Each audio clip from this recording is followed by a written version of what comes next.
Maybe there's a consolidation desire as well inside of the 911 space and even public safety because there's so many applications you have to open and log into and sign into. So yes, like the consolidation and putting as much into one as possible absolutely makes sense. And I think, we've talked about cases of danger when you're encountering other people in a different environment. But I think too, you've got park rangers who are out, walking an area on a path that, somebody gets bitten by a rattlesnake. That is a life saving moment, an emergency that if they can't get to their phone in time, it's having that backup. And you think of other, folks that are doing just outside work. I remember in Nebraska several years ago, they were just so thrilled with having rapid SOS because if a person out in the cornfield had an emergency and fell and their safety device went off, they were able to locate them. But this takes it a step further in engaging with their manager and doing those check-ins and other things. So there's so many use cases that you all can really fit into for safety and when people are alone or even a backup solution to their device for calling 911 if they can't.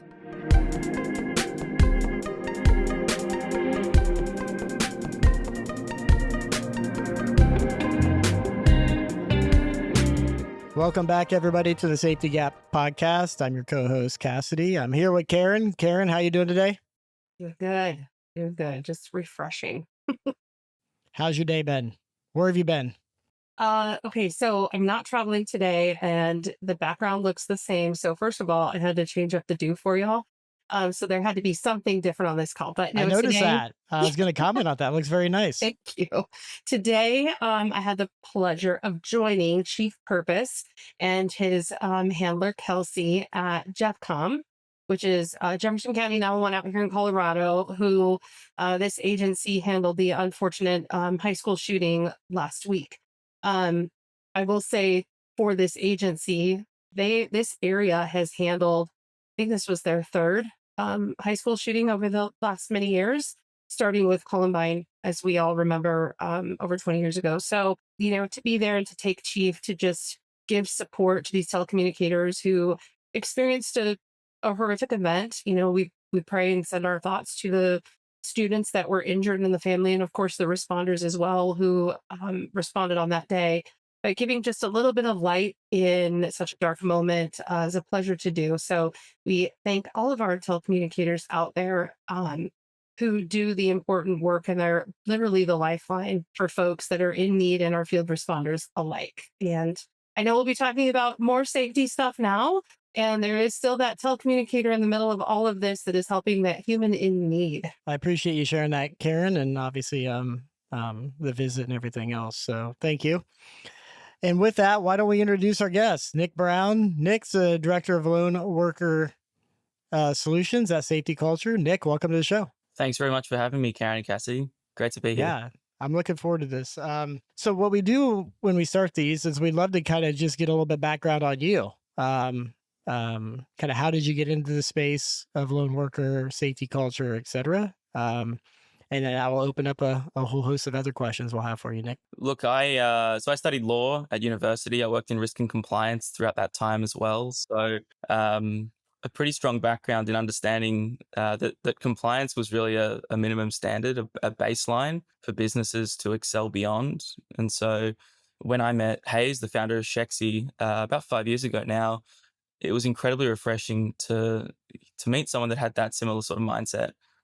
And so when I dug more into this idea of lone worker, I didn't really understand what it was before meeting him. I understood that it touched immediate members of my family quite closely. My mum has worked in retail. She ran homewares shops for 20 years. And whilst you might be around people all the time, you can be completely alone with customers who are potentially aggressive. And we're seeing that on the rise today. My dad, he's worked in as a construction site manager for the last couple of years. And prior to that, he ran a business where he went onto the roofs of houses and cleaned out their gutters, often working at heights, often alone on site. So, there was this very personal,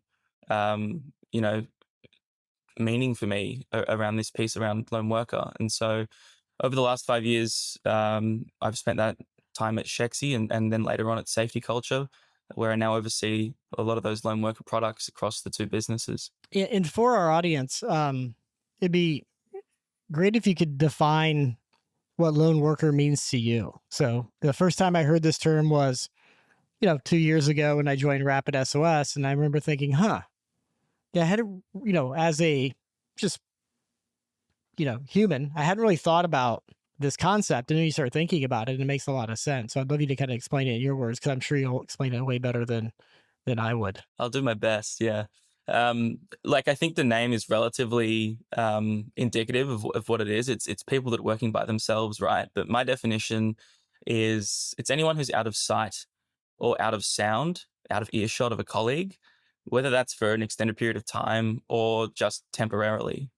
And so when you consider it in that context, team members at their desks can be classified as lone workers. If I was to have a medical incident right now and I wasn't on the safety gap, how long would it be before my employer realized or someone else realized that there'd been something that had gone wrong? We know the classic consideration, the classic example, someone out in, working in a forest, cutting down a tree. What happens if something goes wrong for them? Who hears that? Who's aware? And so that's where what lone worker means in my perspective. It has a really wide definition. Yeah, it's interesting when you give those examples because, especially in a world of working remotely, to your point, a lot of us are often like sitting at home by yourself. Your family or spouse or whomever are out working or at school and you're sitting here by yourself. And I guess technically you're a lone worker. When you think about it this way, a lot of people are lone workers. I mean, how would you, maybe, I don't know if you can characterize like how many folks in a given country are actually lone workers. I don't know if I'm sure you've done the math on this, but it feels like it's probably a lot more than we would think if we initially thought about this. Yeah, I mean, it's a little bit challenging to actually quantify. There's millions of people working alone every day. Whether they're classified as lone workers under the traditional sense might be a different case, but it's something like 56% of people spend time working alone every single day, and that continues to increase. You see pressures on businesses on staffing inside of a retail location, for example, where there once was 3 people on a shop floor, maybe now there's 1 or 2. It's a trend that we're going to continue to see, I think. So you joined this company, Shetsky, who was dedicated to this mission around lone workers. What did you do, or what do you do today from a solution perspective? And I'm always fascinated, like the origin story of how these things start. So if you don't mind, it'd be great to kind of go back, if there was one, around like just how does a company form around ideas, and specifically this idea? It's a little bit of a non-traditional business forming, I think. The team that built Shexy were originally working to develop a pizza tracker for a pizza company. When you go and order your large pepperoni and you place that order on the phone or through an application, as a customer, the first question, the only question sometimes that you're then asking is, when's my pizza getting here? And so for the customer, the asset there is the pizza. Is it going to arrive on time? Is it going to be nice and hot? When's it going to be here? But on the flip side, for the business, the asset's not the pizza. The asset is the individual they're sending, the delivery driver who might be going to 15, 20 different houses, often in unknown areas, maybe late at night, and facing a really wide variety of people, members of the public who know they're coming, but that's where the risk and the concern for lone workers really started with the Shexy team, and it ended up being 18 months later that they released the Shexy Lone Worker platform here in Australia, which now is operating all across the world, prior to the acquisition of the business by SafetyCulture. How do you solve this? Like when you say lone worker platform, like what is it? Like maybe I'll step back. The SafetyCulture lone worker solution is a mobile first application, gives team members the ability to start what we call an activity, sharing their location, checking in at appropriate intervals based on the risk or the duration of the job, and giving them the ability to discreetly trigger a duress alert if they need to. So that might be through a Bluetooth button that pairs to their mobile device. It might be through the application itself. And that'll transmit their name, their phone number, their location through to a manager, potentially to an alarm receiving center, which is similar to our relationship with Rapid SOS in the United States. And that's very similar inside our SafetyCulture lone worker feature that we've recently released. I have a way to get help, a button or an app. And then it sounds like there's multiple levels here. It could go to a manager or a worker, or maybe there's somebody in my proximity. It could go to a safety agent who can check on me, and or it could be escalated to public safety. Is that how I should think about it? Yeah, exactly. That's completely accurate. And so it gives managers the confidence that their team have the access to the support they might need. And it's all about reducing the time between an event and the notification, the identification of that event. How quickly can we respond? Yeah. And so when it's going through to a safety agent, it takes that onus off of a manager. It allows for a professional white glove response rather than someone who might not be an expert in responding to be charged with that responsibility. So I can imagine this could be used in a wide range of use cases, as you mentioned. Where I'm just curious, like who leans into this? Like who are kind of the early adopters of this type of technology? Is it a specific industry, or Yeah, is it so driven by like people trying to keep workers safe? Is it driven by compliance? I'd love you to kind of paint the picture. yeah, I think it depends a little bit on the region. There are really progressive lone worker laws in Australia, New Zealand, the United Kingdom, which are starting to appear in the United States as well. We've seen in New York recently, the Retail Worker Safety Act is requiring any business with 500 or more employees to provide those team members with a panic button, whether that's through a mobile device and a Bluetooth button, or whether it's a physically worn duress alert button. And so retail is certainly a key industry there. I would say, in addition, healthcare, home health in particular, telecommunications and utilities, and then facilities management and cleaning as well.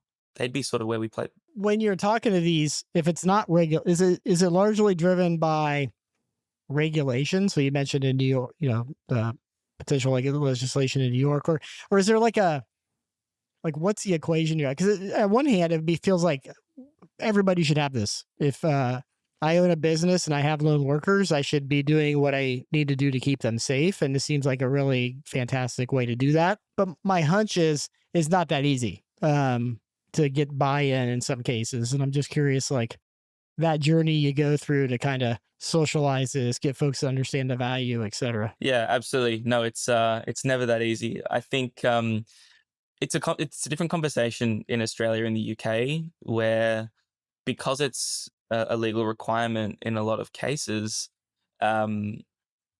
customers will come to us with a really strong awareness. They have something in place today because they need something in place.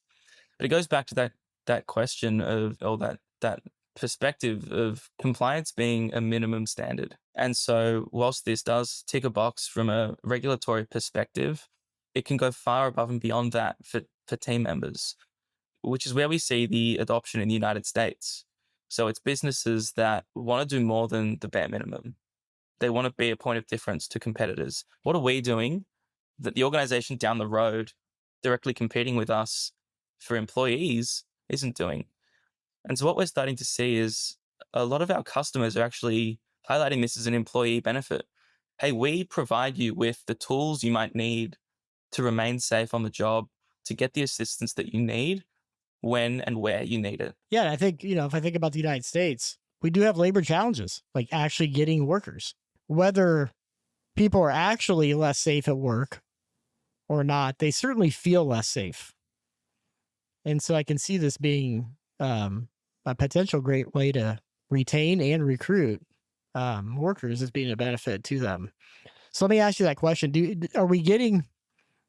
Is the world feels like it's getting less safe? Like as a worker, a lone worker, I have to believe if you were to ask lone workers, they feel less safe than maybe they did in the past. That's kind of part one. And then part two is, are they, or do you know if they are actually less safe? I'm just curious how the industry thinks about this. Absolutely. I think we can continue to see instances of, retail violence, for example, continues to increase every single year. That pushes some of the regulatory change that we're seeing in some New York states, in some United States. Um, but across all industries, I think we're seeing the prevalence and the frequency of frontline worker violence following COVID really continue to increase pretty significantly. I think the world's a little bit of a different place now to what it may have been beforehand. When I walk into I won't name the big city, but I walk into a Walgreens or a drugstore in a big city and I see things locked up. I immediately will like go like, well, I wonder how people working here feel. You know, Yeah, like they can't feel safe if you got to lock up all the goods. yeah, That just absolutely. tells me bad things have happened here and they're trying to stop bad things. So yeah, I hear you on that. So Karen, sorry to cut you off. No, that's okay. You see the retail and organized crime increasing, as you mentioned, here in the States. And I may have actually been in one of those stores recently in an unnamed big city and actually watched the guy walk out the door. And then the staff members saw him too. And so they're like, well, there's really not much they could do. However, I think about your real estate agents and folks that are going into homes. They have a period of time where you're showing a house to multiple people that you don't or may not necessarily know. And I actually had a friend of mine that had asked me if we partnered with anyone that had a panic button. And I had mentioned you all at that time. Um, because for them, they want to make sure that their other agents are also safe. And if after an hour, 2 hours of this open house, they're not responsive, not answering their phone, how do we disposition that? And then I come to the public safety side where I know that we don't want people to feel like they have to have a button to feel safe. However, if I can't safely dial my phone to call 911 or even have an open line where a voice is heard that might put me in danger, just knowing that there are two layers of safety here. One is that somebody's going to respond and verify or validate that, I need help or what kind of help I do need. And then it can get escalated to the appropriate services or manager. So just, yeah, wanted to share those two things. I was just gonna say thank you for doing so, Karen. Yeah, I mean, for leasing consultants, for sales consultants in a real estate environment, there's also often the situation where you're planning to meet a private client at a house that you don't know, showing them through one on one. Like for me, it's a scary prospect. So I can't imagine how it must feel for people that have to do that every single day or every other day. You said something earlier and maybe I'm reflecting on it, and that is kind of life pre-COVID and life post-COVID. And I do feel like there is this heightened awareness post. And I see these examples everywhere. I agree, Nick. Maybe 5 years ago, I didn't think about the real estate agent, but I'm like you. Now I'm like, man, that person's like walking into a house with some person they never met, or a healthcare worker, or you name it. Why is that? Is that just something happened to us during COVID? Is that we see a trend of like more incidents post, or is it just we're just kind of all aware of this now because we spent so much time alone? Maybe that's what it was. Yeah, maybe the 2 years we all spent as lone workers was indicative of that. No, I think, at least from my perspective, we're certainly seeing more a greater prevalence in the lone worker space of organizations coming to us because they had an incident where prior to prior to the world shutting down for a couple of years, it was more proactive rather than reactive, and we still do get those organizations coming through wanting to do more before something goes wrong. They're always my favorite customers to speak to, rather than, hey, we need something in place because this has happened and we don't want it to happen again.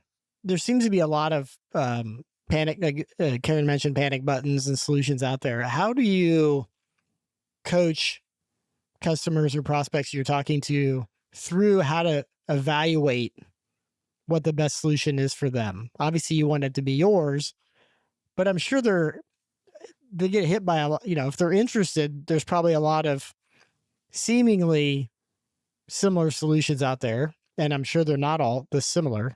But I'm just curious, like, what are some things that people should be keeping in mind as they think about making this decision? Yeah, absolutely. I think the two ways of, or the two schools of thinking, one of them is around um, mobile first solutions, and the other is around physical hardware and pendants.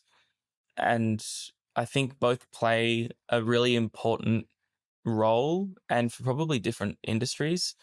If I'm walking around a hospital, a physical pendant is probably the right solution for me, where a mobile phone might struggle to geolocate me on the fourth floor of the East Wing. But if I'm traveling into a number of different homes across a day, and it's important for me to continue to update where my location might be, because maybe my shift has changed. Maybe the order in which I'm visiting these properties is different. Maybe my schedule is actually not accurate to where I am today. That's where usage can be far more valuable on a mobile device. The other thing is, a lot of the physical pendants, they're being used when a duress alert is triggered. But if it's not, it may be living in the bottom drawer of a desk. It may be being used, but you don't really have a lot of visibility over that. And so when you can see every day that your field team are out, they're on the road, you get that visibility and that peace of mind that this solution that I've put into the hands of my team, whilst we're not seeing a duress alert every day, hopefully, it results in peace of mind that if your team get into a situation where they need assistance, they can get it. Yeah, I think one thing we've noticed in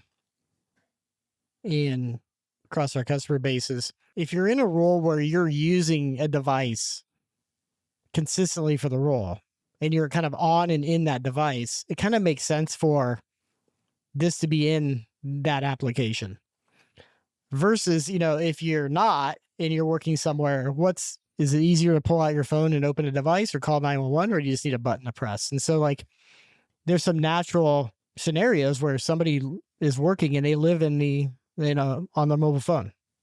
And so it's actually the quicker way. And in other cases, like the phone's in the pocket or tucked away in a bag. And the quicker way is something that's, around their neck or in their pocket. At least that's kind of what we've observed through various use cases. Yeah, for sure. And I think that's why we see the value in integrating with these Bluetooth buttons. Depending on where I am, it might be that my phone's out, it might be that I can't reach it, but I still need to get the support. Yeah, and it might be that it's not the safest option in the moment either, right? If that's going to put you in danger when somebody is confronting you, that is not the time that you want to, necessarily, oh, excuse me for a moment while you're assaulting me. I just need to grab my phone real quick.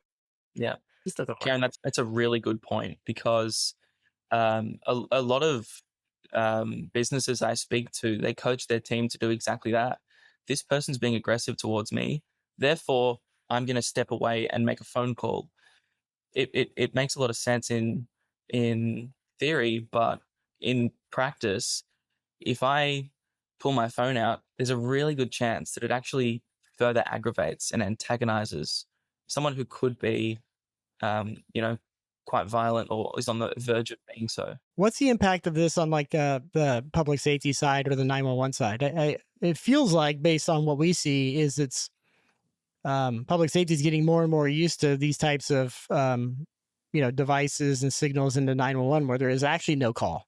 It comes through clicking a button or a pendant or a mobile app, etc. Love your thoughts and kind of perspective on like the evolution of like emergency response around this type of technology. So I think it's still in transition. It's still in flux. I think that we know in the 911 space that we're moving away from voice centric requests for service. That means somebody picking up the phone and dialing 911 to say, I need help. Now, that is still the preferred method. We always want to drive people to dial 911 when you can.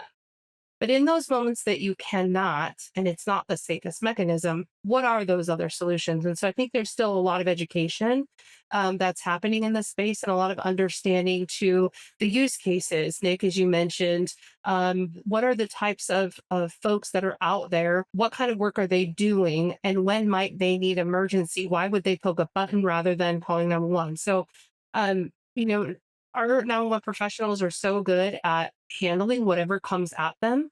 They will figure it out, even if they don't really know it initially. So if it is a call that's coming from a monitoring center, they may wonder, well, how did that even get to me in the first place? Or if it's a silent panic, they are going to have more questions. So this is really important to make sure that we're getting this messaging out, that we're getting the training out through all mechanisms so that people understand what is that consumer experience, how does it work, and how might I receive that in public safety? And then what do we do with it? Right? If it's a silent panic button, what could be happening and what kind of a response do I have to send? We also want to make sure that we caution around anything that is going to create a lot of false positives. So you've put this monitoring piece in the middle, right? That can help eliminate those false positives and really verify or validate that it is a true emergency. And I will say from the 911 community, we're grateful for that. We certainly don't want to slow down response. Yeah, it's an incredibly important balancing act for us to get right because, of course, we want the quickest response possible, whilst ensuring that as many duress alerts that go through are genuine. We want to reduce the load on public safety. We don't want to be sending out, you know, police vehicles or ambulances just because someone's forgotten to trigger or forgotten to check in and confirm they're safe, rather.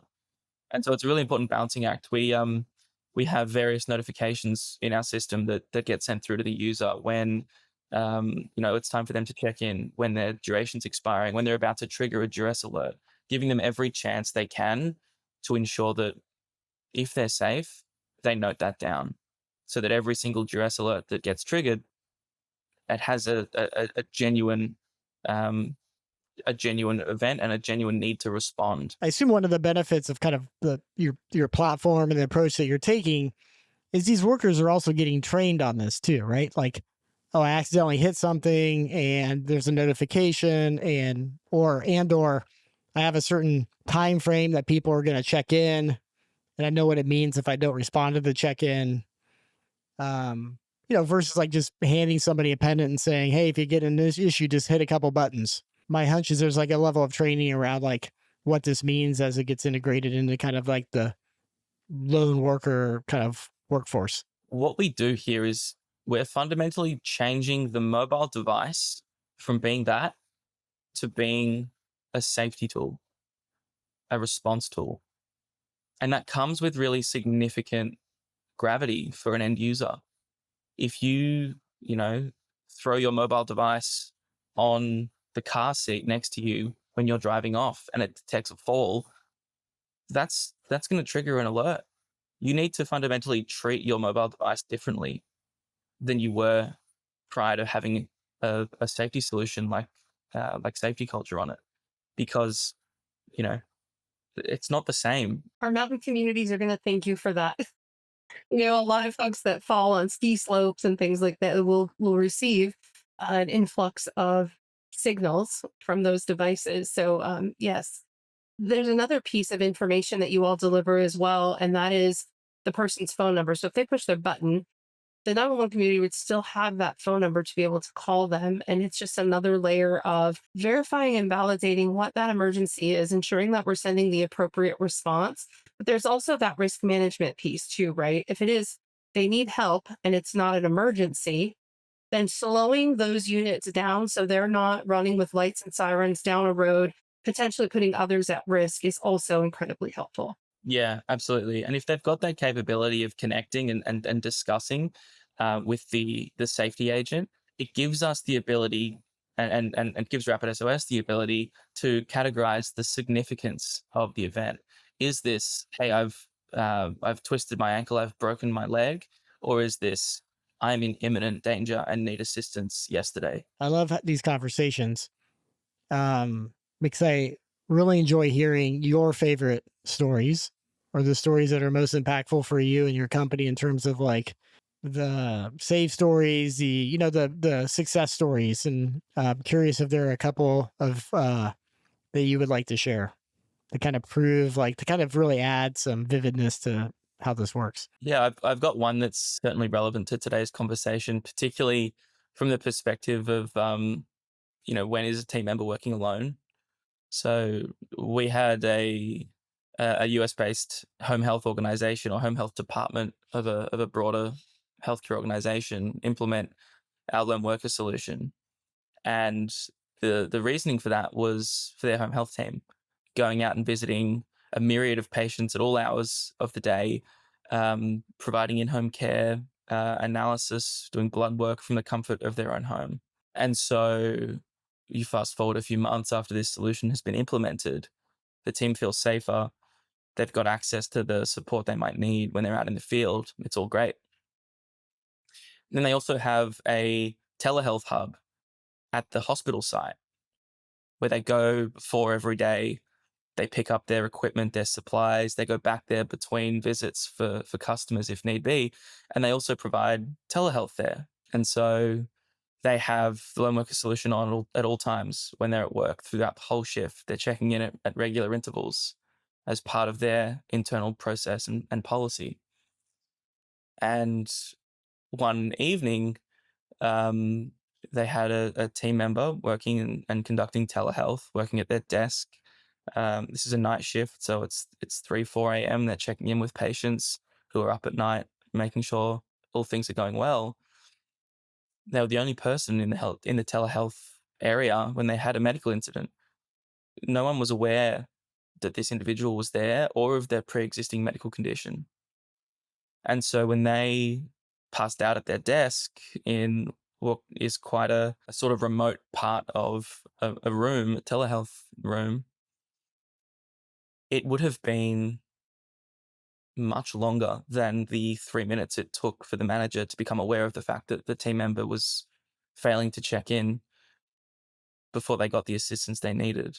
And so in this particular case, they were able to get rushed to the emergency room on the hospital site. But without that short notification between the event occurring and the right people becoming aware at the right time, let's just say we're fortunate to know that that person was able to make a full recovery. What drives home that story is like the breadth of the use case as well, right? Because in some cases, this is like a person being like what we've been talking about today has been a person's cognizant of like they're in danger. And here's a situation where the person, like, it was the network and how it's connected that helped this person out because obviously they were not in a position to get help themselves. Yeah, no, absolutely. I think the telehealth team or the telehealth use case is not why they implemented lone worker, but it just highlights the frequency, the constancy of what is really a low risk, but the prevalence of this at all times, you know? The use case was not telehealth, but the telehealth facility had it, which I think is wonderful of that company. Why did they decide to do that? Why did they decide to not just give it to the home healthcare folks, but they also gave it to the telehealth team? I think it was an education piece, really. Once they implemented this for home health, they thought, well, where else can this apply? You know, who else faces similar risk, albeit maybe lower risk?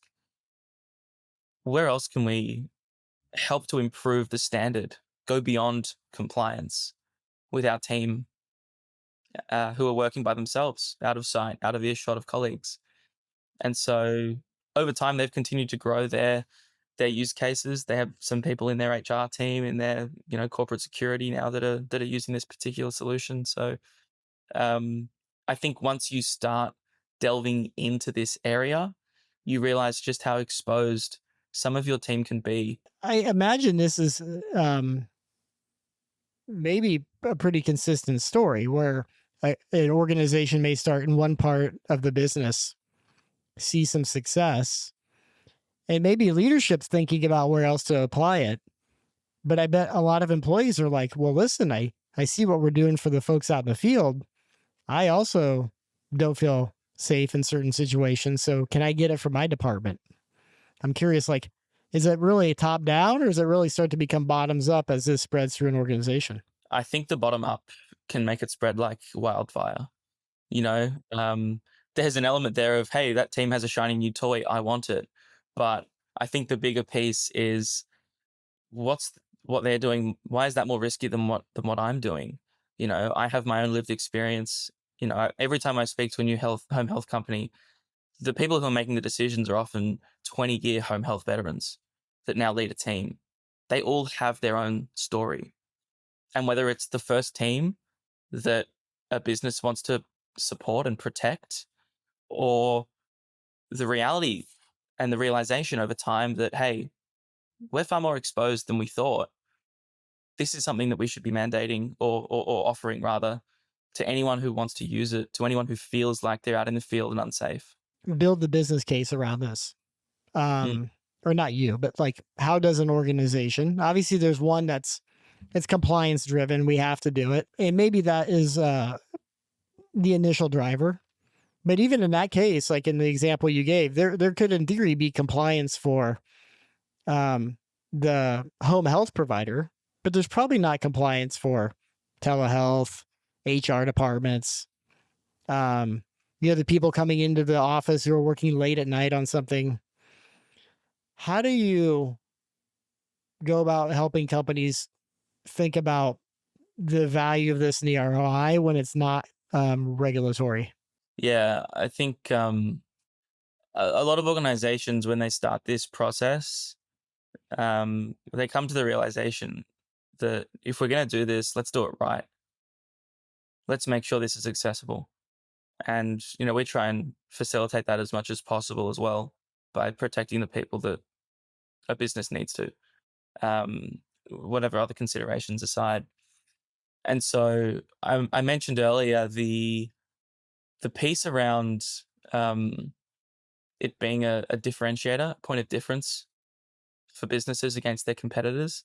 I think that's really significant for a lot of organizations. This goes beyond the safety budget, right? It goes beyond protecting team members, but also advertising this as a way for businesses to get more talent through the door, showcase how important they find their teams and how much they care and invest in the work being done on the front line. And I assume you have the benefit of having modern technology and a platform and system, as I assume you're able to say, here are some of the benefits, hard numbers, like maybe number of incidents and how that's gone down over time. I'm going to turn this over to you because I'm going to butcher this, but like, I'm sure these companies are surveying their employees around how they feel in terms of safety and job satisfaction and engagement and so forth and so on. Like, how do companies who implement this think about measuring the results? What we actually tend to see is, in the initial sense, the opposite of what you mentioned there. Organizations identify more incidents, not because we've implemented lone worker, more things are going wrong. These things were still happening. We just weren't capturing them. And so I think that's where SafetyCulture plays best. It's helping the frontline capture information and then informing business decisions based on a greater amount of knowledge being passed through from that frontline that lets them make decisions, it lets them make investment to be better businesses at the end of the day. It's really, I appreciate the honesty of that. That is, I can completely understand why that might be the case. Like you're shining a light on something that was kind of going below the table or undercover. And what we see over time is the prevalence decreasing, of course, as you identify, frequent incidents or areas for improvement. That does trend down over time, but definitely in the initial sense, we tend to see a far greater volume of non-conformance or incidents taking place. Yeah, you mentioned SafetyCulture. If you don't mind, it'd be great to hear. Most of our audience is in the U.S., and this is a massive company, globally. So if you don't mind, I know they bought the company that you're at. The name's really interesting. SafetyCulture is like literally the name of the company. I think that's an awesome name, by the way. Tell us a little bit about that. For those who may not know who SafetyCulture is, tell us a little bit about the company. It's a technology company that helps businesses through their best work, right? So whether it's frontline training, and making sure that any non-conformances that are being addressed through bite-sized micro learning to the front line, or it's raising actions based off non-conformances. Through to now, we have this new lone worker product as well.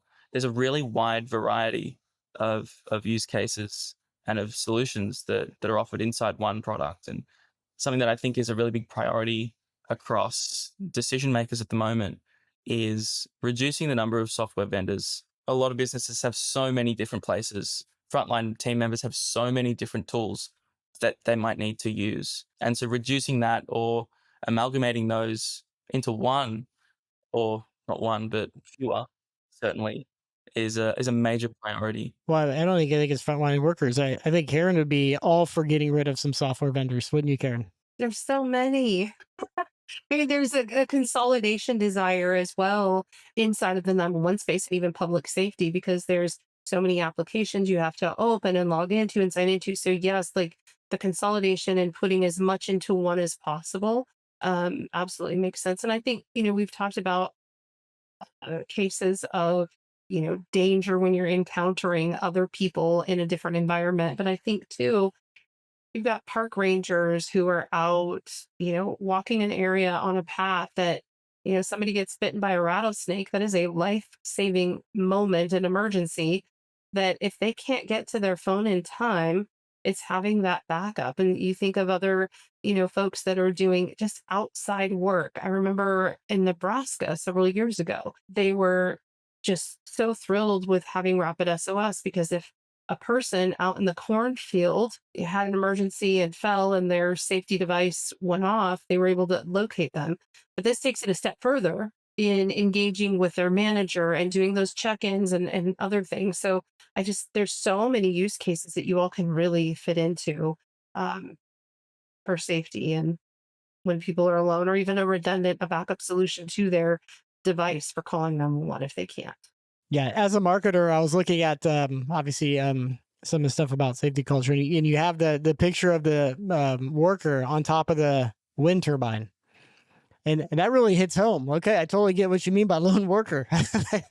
That is such a vivid picture. Yeah, I would recommend for people listening to this to check out the company. And I don't normally say that, but it was really eye opening as you've been a customer of ours and kind of seeing the acquisition, and who's this new company. When you research safety culture, it's like a really interesting way to think about your workforce.